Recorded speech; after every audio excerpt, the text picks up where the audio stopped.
Franz, we're here at the Tahajrat temple on this beautiful sunny day. Hajrat, a big stone temple. And we're here for this discussion about the temples themselves. And I just wanted to start off with this question.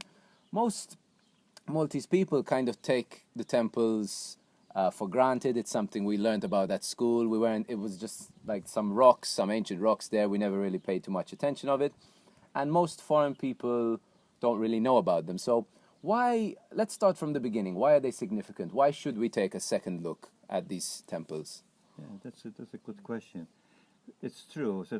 At school we were given the information about the temples, the least information about the temples. They are pagan structures dedicated to some god, and they did sacrifices.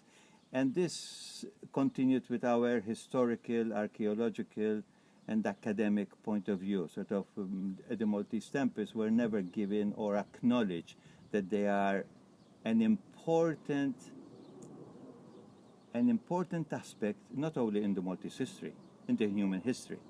So that there was never the knowledge of their true nature, because what it lacked in all these things that were given to us is to appreciate them as something special. And that something special was missing in the whole story that have been given to us during this last 50 years. Because everything was based on archaeological find, historical, and academic. And we stopped there. These sites have to be taken beyond the obvious, beyond what we can conceive with our third mind, with our third dimension mind, because these temples are what you can call mysterious. Okay, and maybe we can focus on, what are some of the mysterious aspects? Because the official story of the temple so far says they were built about 3,600 years ago, a little bit Christ. older than the pyramids, and they were built by farmers who came here from Sicily, etc., etc. And since this information has come out, there's also alternatives to this point of view. Could you address those a little bit? As I was talking to you whilst we were having a cup of coffee, I lived in this village of Imjar.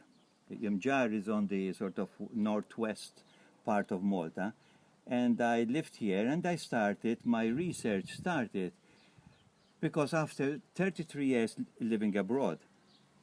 So I spent all those years in abroad, and I was in Canada, in America, in England, in South America, and everybody knew about all the prehistoric and old sacred sites around the world, except the ones on Malta, which even in the academic, chronological, historical point of view, they are older than all these temples that we have talked about.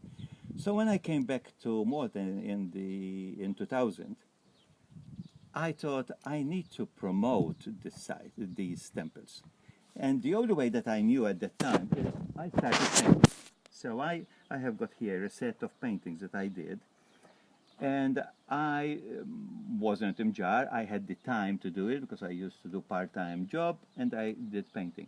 Then I met a local baker, who was Mario Bastello, who was also an archaeological. He was an amateur archaeologist, and he started to give me more insight about these temple sites, because he published papers, his own explanation about the temples, and it started to open a different perspective, a different view to the traditional, conventional view. So I started doing my own research when he started to give me information that I couldn't find in the historical, archaeological, conventional books. So I did researching what they are saying and what they are missing. Because there must be something missing in the whole story. Not only that, there was no story. So these temples have a story. And one thing that struck me is that our leading archaeologist, Sir Temir Zammit, when they used to ask him, but, like your question, but when, who, whatever, he used to say, let the stones speak. Let them speak to you. They have a story to tell you. And I did that. I started to connect with this database, which is the stone. And the stone started to give me a different perspective through what we call looking in, which in English is beautifully said, insight, and started to give me a different insight, an alternative view to what we have up to now, to what the purpose, why these temples were built, who these were built by whom, and also what was their purpose in the whole scheme of things. It's not the purpose of Malta, this is in the whole scheme of the human race. Okay. And I started doing my own research. My work that we have done is that I started to give the alternative view, the probable view, the maybe view. I don't have the whole picture. I have got a piece of the whole picture. But it's another part where we are starting to think out of the box, because we have been stuck with what archaeology, historians, academics have been telling us. We have done this even in religion. What the church, what the pope, what the priest, what the school has told us. Now it's time that we take that back, that power back, and we see for ourselves what the meaning of all this. So part of it that we are doing this podcast, also we are doing a documentary, because I published 8 books, 10 books now. And all the books talk about this alternative view.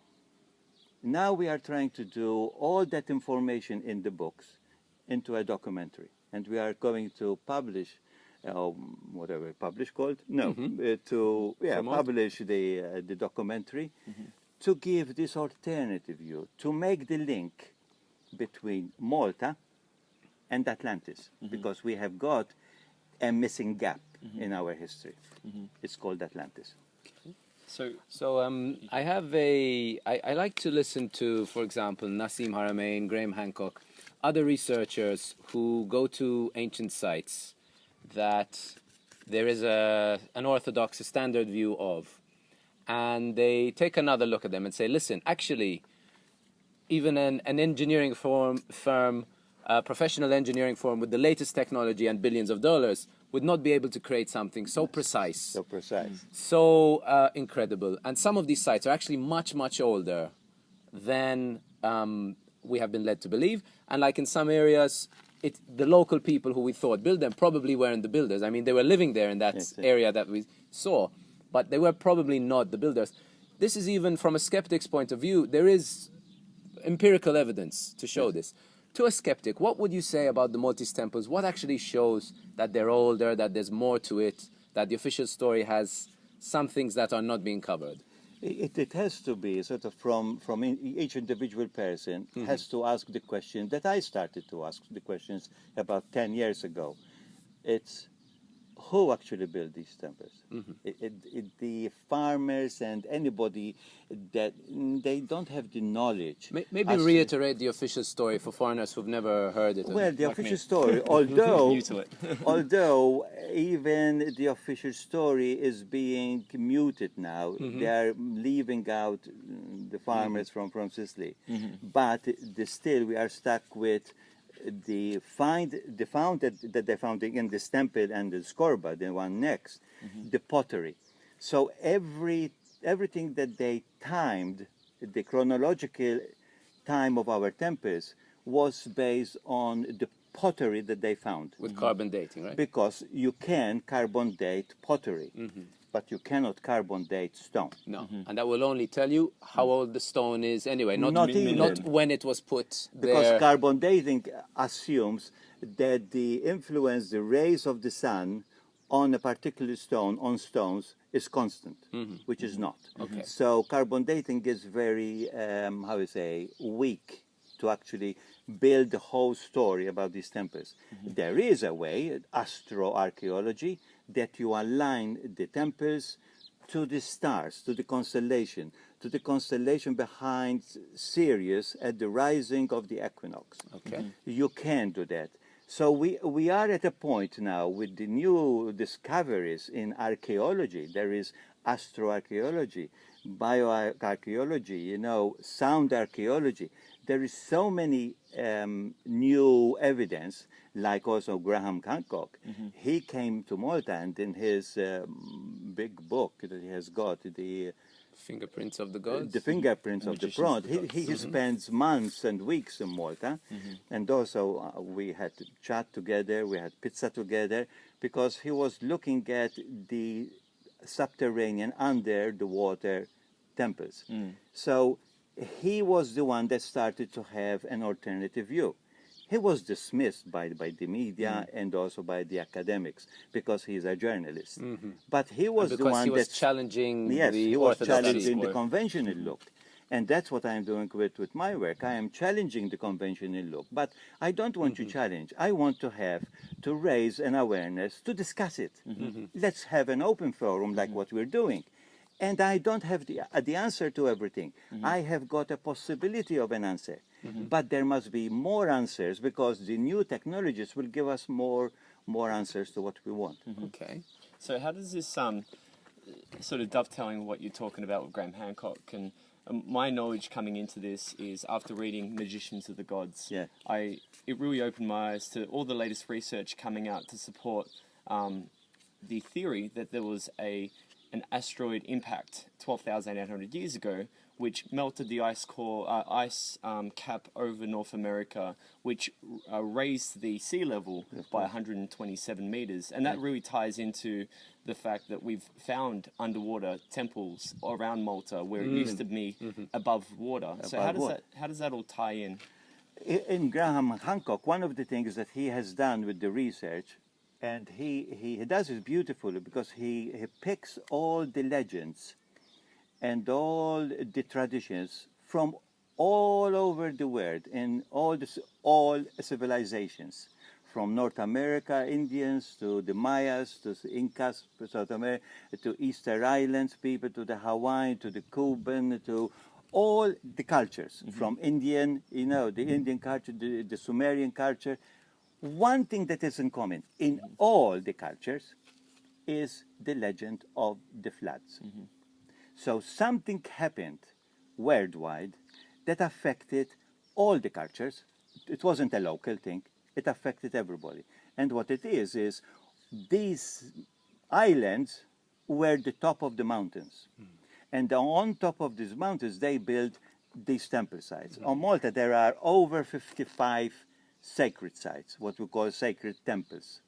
Again, we have to go back to the definition of the temple, as your guru says, no? The temple, what is a temple, So we have to redefine the temple. So this is not a temple like a church. This is a structure that is built because there is a vortex, there is energy here. So they build it on that energy to enhance it. So what we have to do is to stay open to this possibility of stories, to say there is a link, there is constancy in all the traditions, that something drastic happened when these mountaintops became islands. That's when the new people came and used the temple for their own use. That's when we use the pottery of these people that they used. But the potter was not the builder. So these go back thousands of years back to the official one. So to sort of make it explicit for people who aren't joining the dots, you're saying the official dating was for pottery, the 3,000-year-old timeline was for pottery found at these sites, but actually the people who built the temples weren't necessarily the ones who had the pottery. They could have been here way before. We don't know when they were here. If you go to all the history books that you have, through Australian history books, sort of how many Australians connect the Aboriginal culture with these old civilizations? The Aboriginal culture is the oldest tribes that have got a holographic memory. the only tribe in the world. And they connect to a civilization that was before Atlantis. Okay. Wow. So at the Aboriginal and Australia and the Maori, the old Maori, not the Maori, the modern, are connected with this civilization. You're talking about 80, 100,000 years ago. The Atlanteans are more recent, sort of this last 80,000 years ago. And Malta enters into now this era of the Atlantis. And Malta was picked to be a special place for Atlantis. Not Atlantis, but a part of Atlantis that was bigger than what we now have. It comes from North America up to the Middle East is part of Atlantis. So Atlantis can be found in Cyprus, in Cuba, in America, in England, in everywhere. Malta was a special place, and the place was to build power stations on top of the mountain to attract cosmic and star energy on Earth. I think I got this from you, but correct me if I'm wrong, where you said that officially they said these farmers came from Sicily on canoes. We know that, there was a migration from Sicily and they started building these temples, but they've never found similar temples back home where they're from. Yeah. So it's like they left home, came here and suddenly got this knowledge. Farmers and, hunter-gatherers and whatever they were, that suddenly got this knowledge to build these temples, which are, first of all, technically quite hard to build. I mean, any engineer will tell you, just to get these stones, massive stones in place with the primitive, what we think is primitive technology, is very difficult. And also, there's no example of them developing this back home in Sicily. You don't see smaller temples getting bigger and then they take their technology. It's like Egypt. They start off fully developed and then deteriorates. Egyptian pyramids, Egyptian architecture started off at a very high level and then deteriorated. Egyptologists can note that. So it's the same thing here. They didn't develop these pyramids. They're there, fully formed. Temples. They're archaeologically very complex. They're aligned to the stars. They're at certain ley lines. So where did this knowledge come from? If they were just some simple farmers who got on a canoe, came here from Sicily, and said, okay, we're going to build these temples, where did they get the knowledge? Yes, it's like if you start to look back, we are mentioning Graham Hadwell because he wrote quite a lot, and he is not academic in the historical archaeological side. He's just a journalist, but he's an observer. Yes.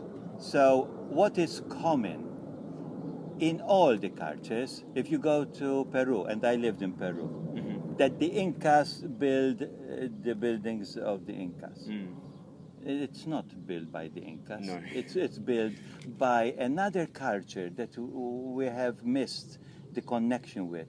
If you go to the Mayas and the Mexican pyramid, if you go to Egypt, if you go to Indonesia now, these temples that they are finding and also underwater, we, with all our modern technology, we would not be able to cut the stones like those in Peru, the Ollantaytambo, with so fine a line. We don't have the technology with our all modern technology that we have got to be able to do that. But we never ask the question, then who? And we have got that missing connection, that missing link with our past. Because Atlantis, which is our nearest civilization before this modern civilization, it's a legend. It's a myth. It's not true. But it's true as everything, We lost the connection because we didn't want to talk about it, or they didn't tell us about it. Yes. It became a legend. Once you put like the conspiracy theory, oh, it's a conspiracy theory, oh, it's a fake news, you put a label on whatever that can be true, and people dismiss it. And this is the same thing we're talking about the temples. All the temples that we have got, not only on Malta, all around the world. We have got a missing link as if the pyramids are only in Egypt. No, we have got them in Bosnia. We have got them in Russia. We have got them in China, and we have got them underwater. In the Bermuda. So there is a missing connection, incredible connection, and we need to make that pieces together, Yes. to acknowledge our own history on Earth. Because if not, we have that same problem. Where do we come from then? Yeah. What are we here for? Because that's what the questions that we need to do. Because if not, we'll continue to repeat as before Christopher Columbus, the earth is flat, and they learned it at school, in every culture, until that myth was smashed in pieces. And then suddenly a new discovery, a new word, a new enterprise started, because we started to open ourselves to that new possibilities. And I want to draw a parallel between that, what you just mentioned, Christopher Columbus saying the world is flat, because we often think... He did it. Huh? The Sorry, previous, yeah. the previous they thought one. it was flat until he sailed off the end of it. But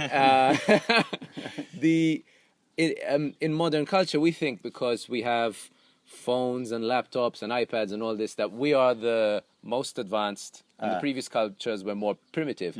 But, for example, the Sumerians knew that we were on a round planet. They knew about the solar systems. They had carvings that are extremely old. I don't know the dates, but thousands and thousands of years old, with all the planets on them. Going on that, Yeah. the Sumerians are naming, so they are coming from outer space. Yes. And they are coming into our solar system. They are seeing the planets. And they name the planets contrary to how we name them. Okay. We name them from the Earth outward. Yeah. The Sumerians named them from Pluto in, which is telling you that's how they saw them. Okay. Coming in.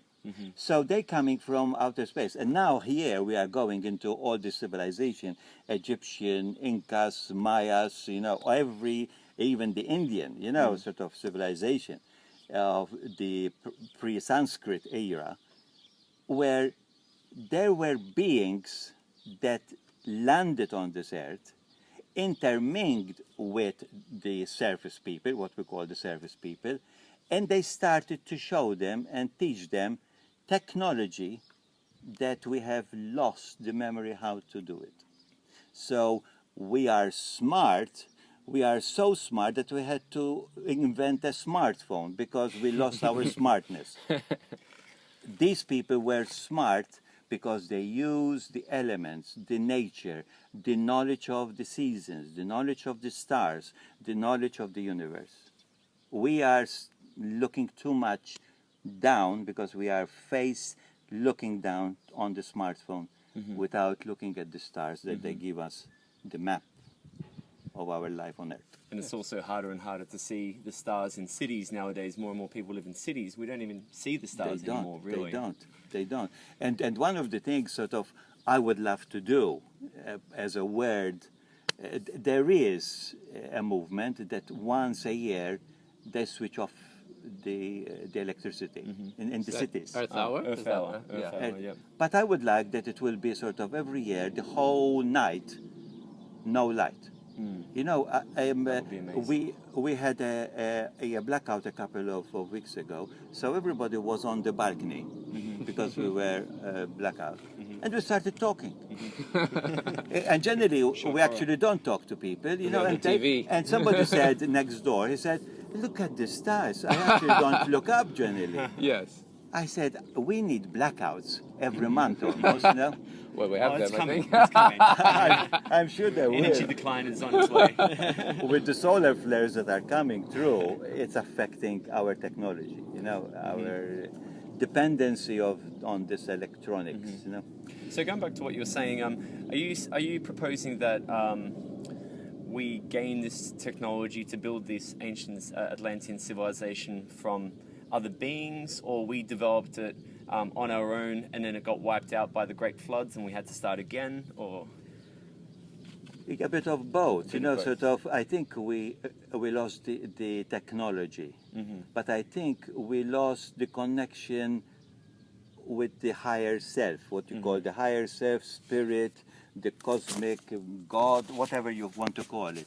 So that is, the knowledge comes from that, but we severed that connection. So we became too grounded, to their dimension.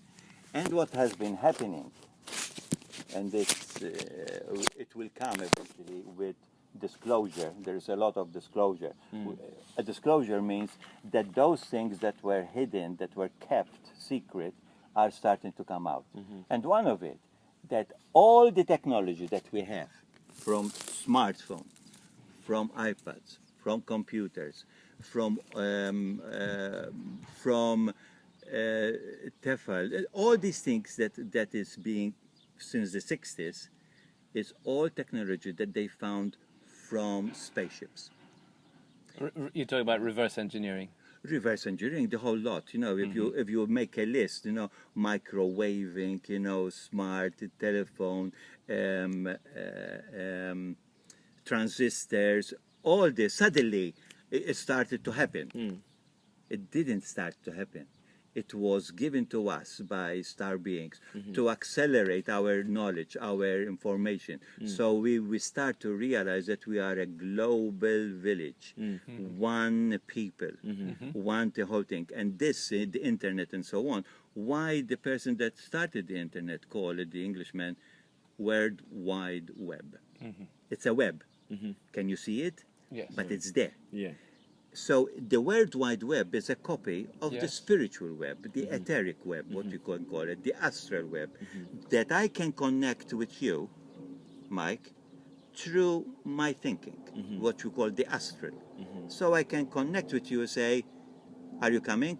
And straight away you phone me or you arrive, because it's a connection. The more that I not use the mobile or the cell phone, the more I start to use these connections, what you call the astral connection or the feeling, you know, the gut, the insight, the sixth sense, as that archaeologists tell us. Oh, this is a sixth sense. It's a real sense, but we have lost the knowledge how to use it. Because we're too caught up in the material world. We gave the power to tools, you know. So we don't have the sixth sense because it's better for me to use the mobile or the cell phone. We've more become that we start, lazy to use that part of the mind. we gave the power to these things. Yeah. So we are dependent now on these tools. In my third book, I say to the kids is that in the future we will use less technology. And the kids, I said, how on earth it's going to be less technology? Because you start to use your own inner technology. So you start to use that, so you don't need external technology. Seems kind of we're going the other way, unfortunately. Yeah. Well, it has to go the other way until somebody say, this is too much. Yeah. Use the technology, the tools, the smartphones, the telephones, the cell phones, the computer, the iPads, but use it as a tool. Don't let it take over your life. You are in command of the tool. A tool, not a master. And a tool. Use it to make life easy. But don't look up and notice people, connect with people, communicate with people instead of sending a message. Before you mentioned, you said there are 52 temple sites, and I want to sort of go back to that point because most people, me included, at school we learn He about... wants to want everything now. He wants to know everything. No, but at school we were taught, okay, there's a few big ones, there's Gantia, Hajar-im, Tarshin, a couple you can name on your hand, and now you're saying, okay, there's 52. Most Maltese people, if you press them, they might be able to name maybe 4 or 5. Yes. So how are there 52 or even more? Speak about that a bit. How many temples are there? Could there be more that we haven't even discovered yet? Of course. There are some that we know of, but they're abundant. Sort of Lepia, Tal Pellegrini, Shemshia, El Mistra, Borch Nadur, we know about it. Shop Pelagin, Melieha, Gozo, there's a lot of sites, Taverna and Ta'ala. There are so many sites, and Bernard Vassallo, in his book, I can't remember, The Archaeology of Malta, he mapped them, you know, from menhirs to Cartrats and also temples.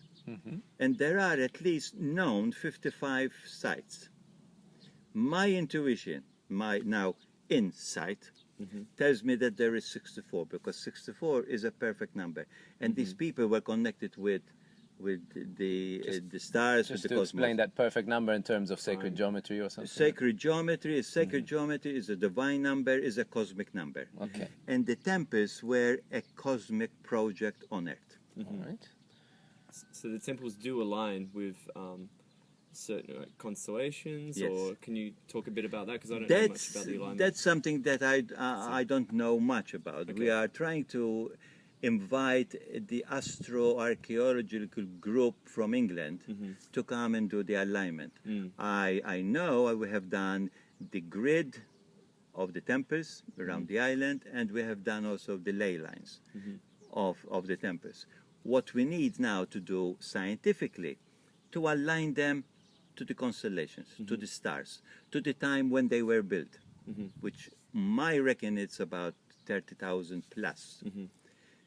That will be in the future. Sort of like we are doing each temple, these are sacred geometry sites. So I'll give you that so you can pay. Each temple vibrates. And it depends on the vibration, how fast and how slow it forms. If you put sand on a sheet, Are you talking the about hertz, Kirlian? What's it hertz, called? Kirlian yes. photography? Or something? but it's there. You know, Yeah. you can see it. That one where It they shows put- a hertz. They have a vibrating plate. Yes. Oh yeah. And they will put something like salt or yes. sugar, some kind of powder. And as then you they change- vibrate it to yeah, hertz. Makes As you pattern, change the yeah. frequency, The frequency the of patterns it. will align into certain That geometric frequency forms. is Yeah. measured through hertz. Yeah, I'm trying to So- remember the name of it. I'll have to Google that but later. it's there. Yeah. Yeah. The more put that up a screen. it goes fast, it gives you a sacred geometry. And what we have done, we have found how fast it goes, that vibration, through a sacred geometry sign. Not only that, the vibration produces a color and also produces a tone, a sound. We haven't yet caught that, but there is scientists from France. They are coming to Malta to show this and connect the science and the metaphysical together, because they know that they can find now the tone of these temples. Wow. So the temples 64, it's like they are keyboard on the piano. Have you seen anything like this, or from your research, come across anything like this anywhere else in the world? I mean, Malta's it's already a very small country. I mean, 64 temple sites, or 52, or how many there are, just on this tiny place, 26 kilometers by about 18 kilometers. Is there anything else like it in the world? Have you seen anywhere? This densely packed. There are temples that are bigger, like the Egyptians, but the Egyptians came after us. They copied Yes. us. The Mexicans, the Mayas, the Incas, they are huge. Even the Indonesian temples. Not the scale of so many sites on a small area, concentrated in one particular island in the Mediterranean, in the middle of the land, as we find here. Okay. And also, the more that you go away from the original things, here they build structures. You have got the model of the temple, with a roof. Yes. Here they build structure, a dome, a building. The more that you go away from the source, they started to lose the idea, the technology of building. And they did stone circles. So you have got a lot of stone circles. Like but not Stonehenge? like Stonehenge, Avery, Like in and all Bolivia. these things. Yep. But not structures. Okay. So these So- were more advanced architecturally. This is more advanced. So if you talk about the Bosnian pyramids, the pyramids in these are advanced. And we can say built by slaves? No, of course not.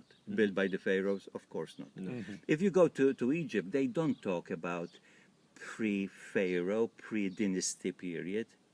But everything happened in the pre-dynasty period. Then they started to have pharaohs Okay. and a lot of egos. Yes. So they built their own tombs, to immortalize themselves. Yes. We have lost also that pre-dynasty period, and they don't talk about it in Yeah. Egypt. But that, going back to, I want you to maybe elaborate a bit more on, before you mentioned the purpose of these temples as power stations or as ways to view the stars.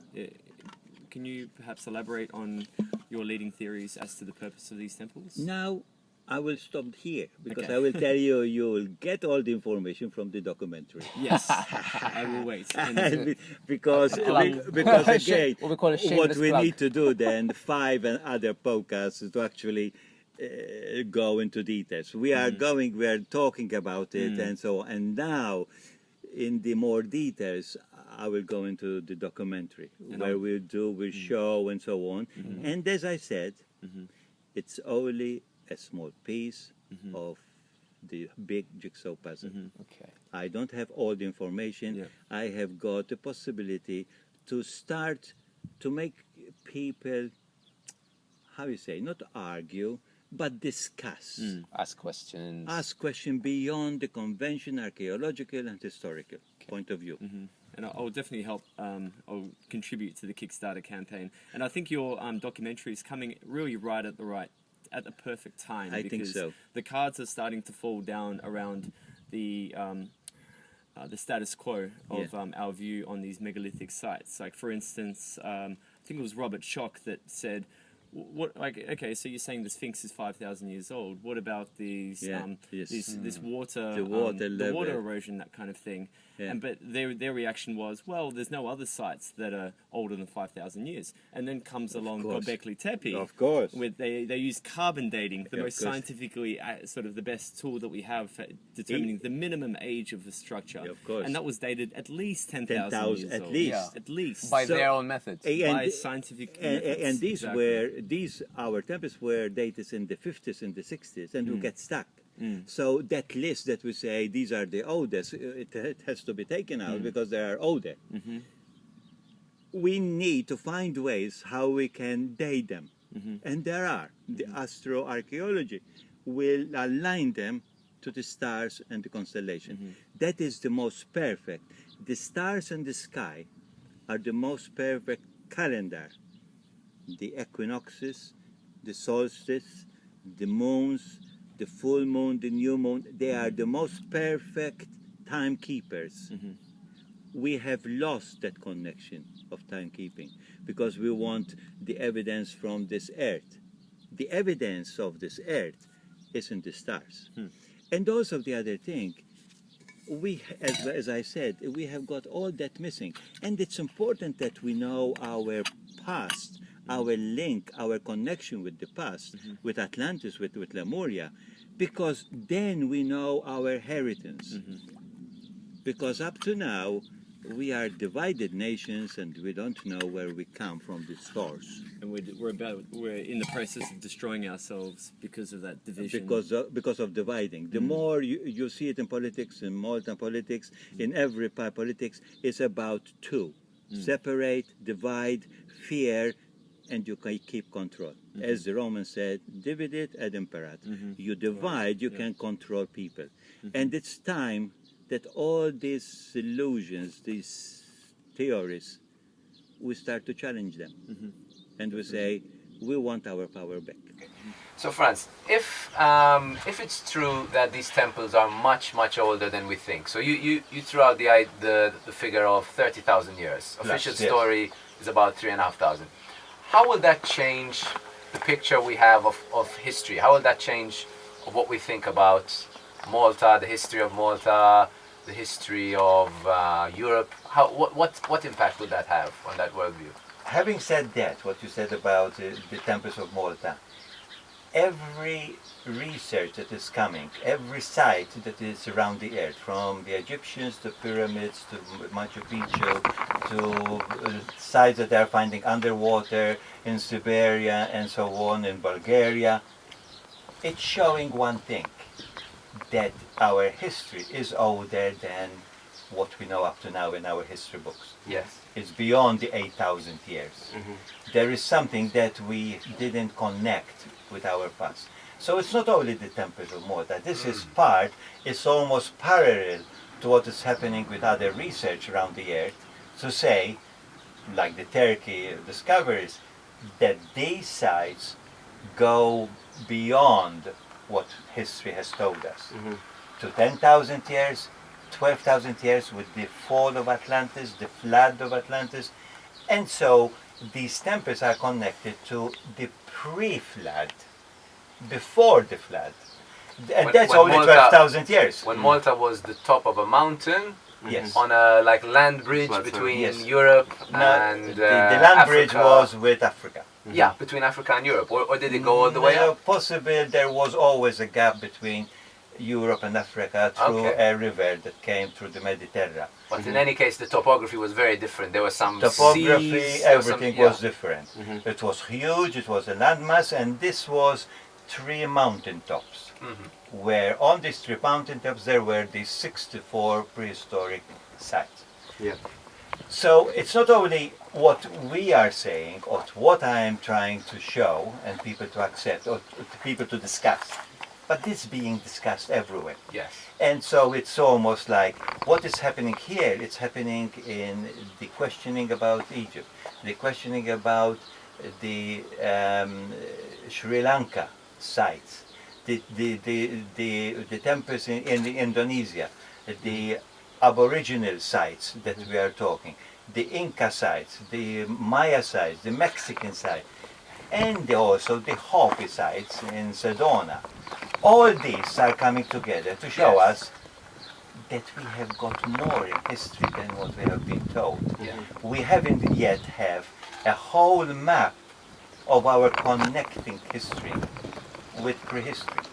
Yeah, so it could lead to some kind of civilizational humbling, sort of realizing that, hang on, we may have been more advanced before, and what can we learn from those ancient civilizations? Because what we're doing now isn't really working that well. We're very much destroying the environment that feeds us, that keeps us alive.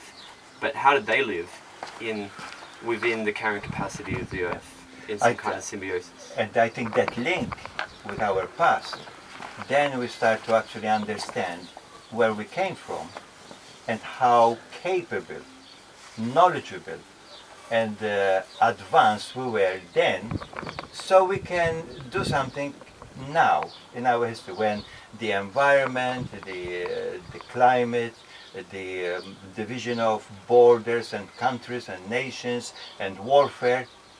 The warfare is only this last 8,000 years. Before there was a different life of warfare. There was Star Wars, which we have to go back to that. But I think once we make that connection, then we start to know how we can save the planet now. That there is other ways to have electricity, which Tesla was already going to give it to the world in 1900, when because of the corporations to control the coal, the copper, and the oil, and the fossils, they wouldn't allow free energy because they wouldn't make money. It was based on money. You don't make money on free energy. As they say, Yeah. follow the money and you will have the answers. Yeah. What is going on? What we will do eventually, we make that connection with our past, and we learn from that past how we can plan our future, do something now. Yeah, maybe this is something that you'll cover in the documentary, but maybe I'll save that question for another time. The other question I wanted to ask was, before you mentioned ways, so we've got carbon dating is the best scientific method that we have currently for dating the remains, or at least giving us a minimum based on the decomposition of the biological remains around a structure. But you mentioned astral dating. So for a dummy like me, could you perhaps maybe give a summary of what that is? Well, astro dating, as I said, sort of the stars, the planets, and the sky are the best markers of our timeline. By starting to actually connect now the sites, not only the temple sites on Malta, all the sites, and there is books written. If you align the site or the building site to Sirius at the rising of the equinox, you will start to see the constellation behind Sirius. Ah, yes. And if you then go back time, it will bring you to that constellation when this temple was built. Yep. And that will give you the exact, you need any carbon dating, the exact time, date when these were built. So hopefully there will be some that will take this challenge and do this research. Is this a new discipline? Is this No, it's starting now. There is a lot of new. Sort of new. It's I mean, old. well, yes, but, But- has it been rediscovered recently? But there or- is so many now parts of archaeology that is coming out that is not only on the normal, typical archaeological evidence. We need now to combine all this evidence together, Yes. from sound archaeology to bioarchaeology, electronic archaeology, astro-archaeology. All these are new archaeologies. Okay. But they are not separate, they come together. What we are saying is that we need to go beyond the normal convention archaeological search. We have to go beyond that. Have the Maltese temples been investigated with any of these new Not techniques? in that. at There all? there is some research being done now for PhD at the University of Malta. So there is now somebody, foreign, is doing now research to link this, to make this link. But this is the first time ever. Okay. First So early this days. is hopefully in the future it will be more. Because once we have done that, then we start to have a bigger, a wider picture of the whole purpose of these temples. And the last thing I want to end on is this, because for me this is the... Last I one. think this is the sort of the smoking gun of this whole argument is when you find temples underwater. Because if, for example, you find an actual temple underwater, like some have been found, how many temples have they found so far? My seeing from my inside, there are at least 6 to 8 temples that are underwater.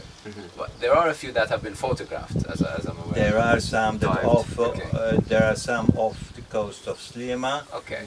And also there is written evidence during the nights, when the nights came, that there was a huge temple in the Grand Harbor in front of St. Angelo. If someone wanted to find that, how would they look that up? Is that in the It's- archives? It is in the archives because it's the Knights wrote everything, Okay. and they are in my books. That's it. There is the excavation history of in the islands of Malta speak. Okay, I'll put a link on that. Yes. But the point I was getting at is, let's be ultra skeptical. Let's say there's only even one temple underwater. Now, that raises only two logical positions. Either one, someone was building temples underwater, so they had to have some kind of submersible, And there are carters. temple building And also there are technology. carters Obviously, that the Little lead Mermaid. to the You had ocean, something Yes. underwater. Yes, I've seen in Marsa Scala, Marsa Scala, you can follow a Melilla. Mokatra and just see it going off Yes. into the deep. So there's either position one, someone has some kind of submersible So they took the building- cart with the cow underwater. That's right. Or yeah. number two, King Tyson. more likely, temple was built before that place was underwater. Now, when was that place last above water? Before the last ice age, at least 12,000 12,000 years ago. 12,000 I years challenge ago. someone to find, I mean, that's, even if you're skeptical, you don't believe in energy, this, that, the other, that's a physical stone structure built underwater. That's hard to deny. I mean, there's definitely a mystery there. It can't be 3,000 years, because you would need a submarine to build that, But- that but- can carry big stones. But Yeah. we are missing again that connection with the floods, because it's written even in the Bible, Yes. most of that. But it's written in all the traditions Yes. that something happened there when these mountains became islands. Yes. And so if there is underwater, so all the studies archaeological conventional way, Yes. we have to rewrite all that thing, because that temple was built before the water came in. It has to be. And then we have to accept when the water came in. Yes. And like luckily since 2007 there's a growing body of evidence backing up the hypothesis that an asteroid created the flooding, like global flooding, and there's like microdiamonds they're finding in the sediment all around the world at exactly 12,800 years ago, and that really sort of puts into perspective that This happened then to potentially advanced civilization, and it could very much happen again. And that's what it fascinates me, is because, like you were saying before, we look down, we don't look up. And that's what Graham Hancock is saying, that we really, to avoid this happening again, we need to come together as a globe. We need to look up and look out and learn from the past. So because we've got the technology to actually deflect something. If we work together as a one planet, if something like this comes around, if we actually open our eyes and work together, we can avoid that same fate as that befell Atlantis. But that's important to make the connection with our past. Yes. So we have to go beyond the history books and connect with the floods and pre-floods. So we have the floods, why they happened, the floods, and then go back into that civilization that was pre-floods, that built these structures. They were very knowledgeable. They had a lot to actually say, and they left it imprinted in stone for us to understand. And now it's our role to connect with this knowledge, with this database, to give us the insight how to plan our future, to make sure that we don't have another Atlantis. So we don't destroy ourselves again. Yeah. So it's about time that we raise our consciousness, our knowledge, our beingness, to realize that we are super beings. I'd love to have you in the same room as Randall Carlson and Graham Hancock in the Joe Rogan Experience podcast. That'd be my ultimate, because they're my favorite discussions. And thank you so much for your time. Awesome. It's a nice one to Amazing. end it on. Thank you very Welcome. much. Give me 5. Good stuff. Super. There is.